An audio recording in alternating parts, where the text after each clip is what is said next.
You ever have that feeling like your life is just happening to you? You get to the end of a day, maybe even look back at the whole year, and it just feels like, I don't know, invisible forces are kind of steering the ship, like it's luck or maybe fate deciding things. Oh, absolutely. That feeling is incredibly common. Well, today, we're going to dive deep into that. Yeah. We want to pull back the curtain because the truth, and it's actually pretty empowering when you think about it, is it's not fate. It's not really luck either. Not at all. It's something much closer, much more, well, powerful and totally in your control. It's all those tiny, everyday micro choices, the little things you do without even thinking. Exactly.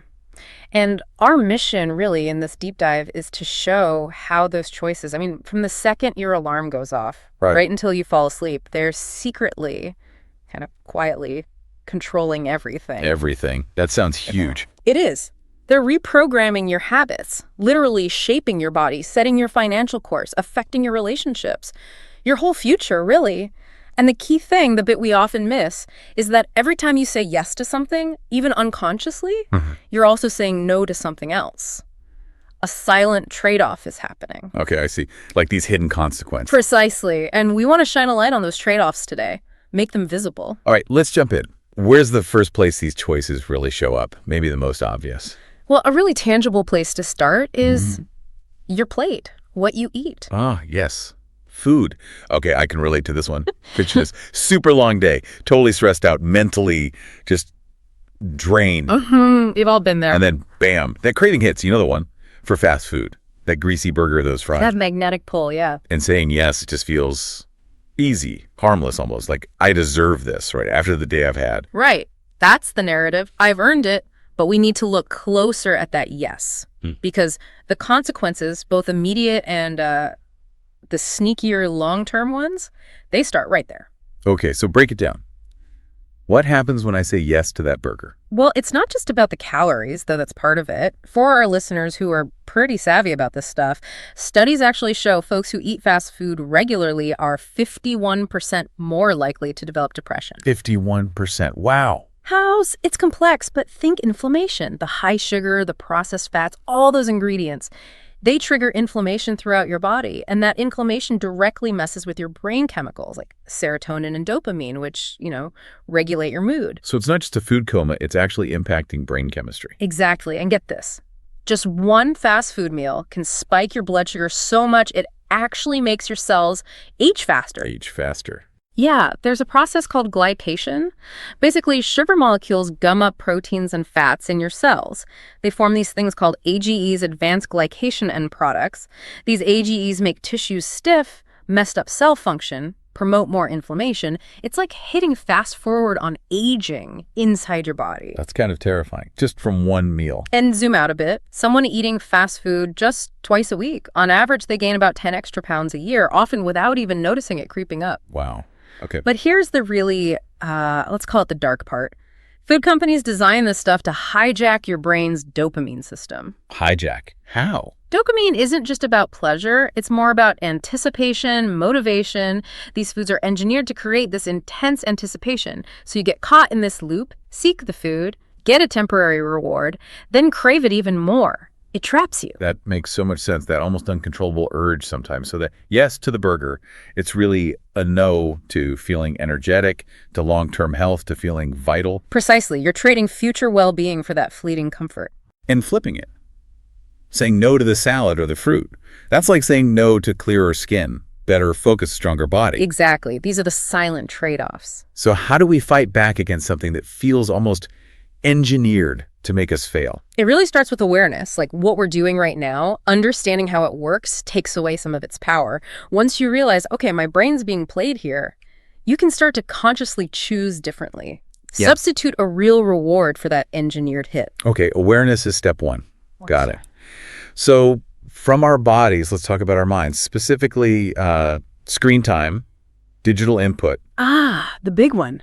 This hits close to home for me, and I bet for a lot of listeners.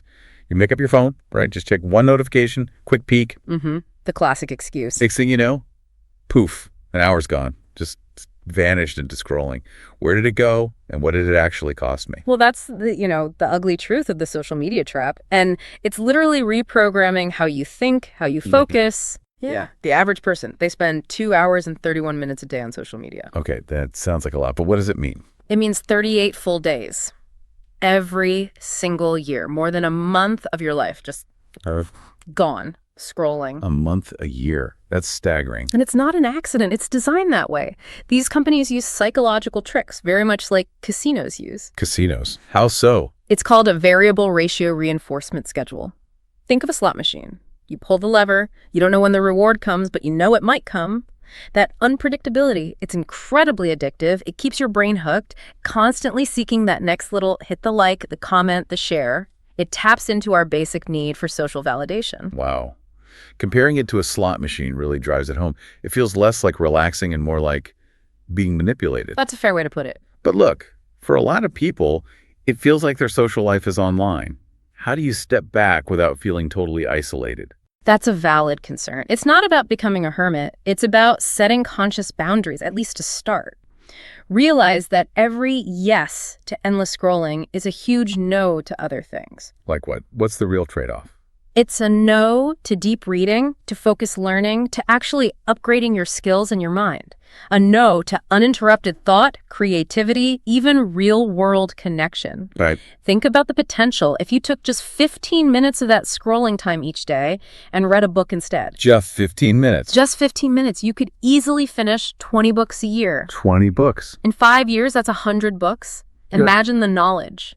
That could be enough to master a new skill, figure out how to build wealth, maybe completely change your career. So the shocking part isn't just the wasted hours. No, it's being silently robbed of the knowledge, the growth, the life you could have been building in that time. The choices compound powerfully. A silent robbery.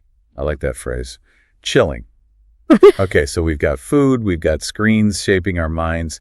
What about what we listen to? Commutes, chores, downtime. Ah, the soundtrack of your life. Yeah. Are you hitting play on music? Or are you tuning into something like this, podcasts, audiobooks? It's a really important distinction. Music is great, it entertains, changes your mood, and that's valuable for well-being, definitely. Sure. But podcasts and audiobooks, they can actually transform you. Neurologically, when you're actively listening to learn or follow a narrative, you're stimulating different brain areas, building new connections. More actively than just music. Generally, yes, in terms of cognitive engagement for learning and comprehension. Passive music listening doesn't typically build knowledge in the same way. Let's make it concrete. Spend 1 hour a day listening to educational podcasts or audiobooks. Okay, maybe during the commute. Right. That's 365 hours a year. That's roughly the equivalent of the lecture time in a university degree. Whoa, a degree's worth of knowledge just by switching up my commute listening. Pretty much. In the margins of your day. But hang on, what if that music time is my stress release? Yeah. My escape? Is turning everything into a learning opportunity going to lead to burnout? Isn't there a balance? Absolutely. Balance is key. It's Yeah. not about zero music enjoyment. It's about being intentional with those free listening hours. Intentional. Okay, Yeah. imagine two people over, say, 10 years. Person A uses those in-between times, commuting, exercising, chores to learn about business, psychology, finance, health. Person B just jams out to music. Maybe they're happier in the car, sure. Okay. Fast forward 10 years. Person A has likely built skills, maybe wealth, definitely confidence, a broader understanding of the world. Person B, they might still be enjoying the tunes, but feel kind of stuck, wondering why things haven't changed much for them. It's that cumulative effect again. The knowledge gap becomes. A chasm, exactly. Wow. Okay. Yeah. Bodies, minds, knowledge. This naturally leads to, money. Right, indeed. Financial reality. Every time you buy something, even small stuff, it's one of these micro choices, isn't it? A choice between now and later, like that daily $5 coffee. That $5 coffee is the perfect example because it seems so trivial. But the impact is anything but trivial. How so? It's just $5. That $5 a day. If you invested it instead, let's say over 30 years, with a pretty average 7% return. Okay. That's $150,000 you didn't accumulate. $150,000 Yeah. from coffee. From the opportunity cost of that coffee. That money isn't just gone, it's potential growth that vanished. The 150K could be a down payment, seed money for a business, college tuition. Okay, my perspective on my latte just shifted dramatically. And it applies to bigger things too. That new phone, the designer clothes, the fancy gadgets, they give you a momentary buzz, sure, Right. but they actively steal from your future financial security, your freedom. Steal from your freedom. Explain that a bit more. Okay, so here's a maybe shocking way to think about it. Spending money, especially on stuff that loses value like cars, gadgets, most consumer goods, is basically saying no to freedom. No to freedom. Yes. Let's clarify. An asset is something that makes you money or grows in value: stocks, real estate, a business. A liability takes money out of your pocket or drops in value: that new car, the vacation, the coffee. Got it. Assets versus liabilities. Every dollar you spend on a liability could have been put into an asset. It could have been working for you, compounding, building wealth that eventually buys your time back, frees you from a job you dislike, funds your dreams. So it's not just about saving, it's about actively choosing assets over liabilities. Exactly. Look at millionaires, billionaires. They aren't necessarily smarter, genetically speaking, but they make different micro choices. Consistently, they prioritize growth, assets, the long game over that instant gratification hit. So when I pull out my card, I should be asking, am I buying comfort right now or am I buying freedom tomorrow? That's the $1 million question, literally. Or maybe the $150,000 question in the case of the coffee. Huh. Point taken. Okay, this is all fascinating seeing how these choices play out in different areas. But here's where it gets really crucial, right? They don't happen in neat little boxes. They all connect. There's compound. Is that the right word? That is precisely the right word, compounding. That's the invisible pattern shaping everything. One greasy meal won't destroy your health. One night scrolling won't fry your brain. But repeat them. Day after day, week after week. And they don't just add up, they multiply. They create these feedback loops. Feedback loops, like what's... Okay, take the fast food. Say yes once a week. Over time, the chronic inflammation, the changes to your gut bacteria that can quietly become heart disease in a decade. And guess what? Those altered gut bacteria, they make you crave those unhealthy foods even more. Negative loop. Wow. It feeds itself. Exactly. Or say yes to scrolling Instagram every night. Over 10 years. That's potentially a decade lost to distraction. You build up a cognitive debt. Your ability to focus erodes. Time and mental energy you just can't get back. Cognitive debt. Yeah. Never heard that before, but it makes sense. Or consistently choosing entertainment over education. That creates a skill gap. And over years, that gap can become almost impossible to bridge. Right, the chasm we talked about. And the yes to spending today instead of investing. That compounds into a retirement where you might be struggling, dependent, lacking freedom. So it snowballs, either up or down. Precisely. But here's the really terrifying part. Uh-oh. These consequences, they don't usually shout, they whisper, they creep up on you. Like erosion. You don't see it happen grain by grain. Perfect analogy. You don't notice the tiny shifts day to day, but then one day you look around and you see the canyon. You see the impact on your health, your finances, your focus. And often, by the time it's undeniable, reversing course takes enormous effort. It might feel too late. Okay, that's sobering. Definitely paints a stark picture. But there has to be good news here, right? It can't all be doom and gloom. Absolutely. There's incredibly good news. The same principle works in reverse. Compounding works for good choices too. Even more powerfully, arguably. Just as small negative choices slowly destroy, small, consistent positive choices can rebuild everything, piece by piece. So it's not about needing some massive life-altering event. Not at all. Forget the dramatic overnight transformation. That's mostly a myth. What you really need is awareness, which hopefully we're building now, followed by consistency. Relentless consistency in the small things. Okay, give me some examples. How do tiny positive changes actually work? All right. Let's flip those earlier examples. Instead of the weekly fast food, just swap one meal for something home-cooked and healthy. Just one a week. Just one. Over a year, the reduced inflammation, the better nutrients, your body will start to transform. You'll feel it. Take that 15 minutes back from social media. Read a book instead, daily. In a year, boom, 20 books read. You've absorbed ideas, literally rewired your brain for better focus. Okay, I like this. Keep going. Swap one music session on your commute for a podcast or audiobook. Daily. In 5 years, you've gained the equivalent of serious professional development. You could master new skills, understand new fields. The degree equivalent, yeah. And that $5 coffee. Invest it instead. Every day. In 30 years, thanks to compounding, you have a small fortune working for you. Real financial freedom. So these little things, they might feel kind of pointless today. No Well, instant buzz, exactly. They often lack that immediate dopamine hit we crave. but stick with them. And in 10 years, you won't recognize yourself in the best possible way. They will literally change who you are, what you can do, the life you experience. That's incredibly hopeful, actually. It puts the power back in our hands.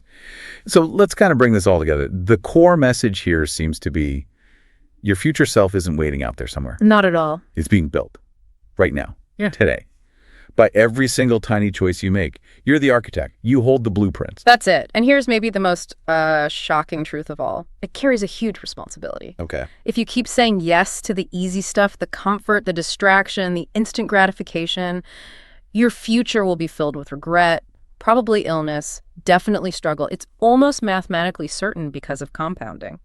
Wow. Okay. But if you start saying yes consistently to the slightly harder things, health, growth, discipline, even when it's just a tiny choice, your future will be one of power, freedom, and success. It's like choosing which path to walk down with every single step. It feels like a constant vote we're casting. It is. And the clock is ticking. Every day you put off making conscious choices. Every time you just default to the easy thing, Yeah. you're silently voting. Voting for the life you probably claim you don't want, casting a ballot against your own potential. Oof. Okay. So the question for everyone listening right now is, what are you saying yes to today in these little moments? And maybe more importantly, what are you unknowingly, unconsciously saying no to because of it? Because really, when you strip it all away, your life is simply the sum total of all your choices, big and small. And every single one you make, it shapes you. It defines your future. So choose wisely. Your future self is counting on you.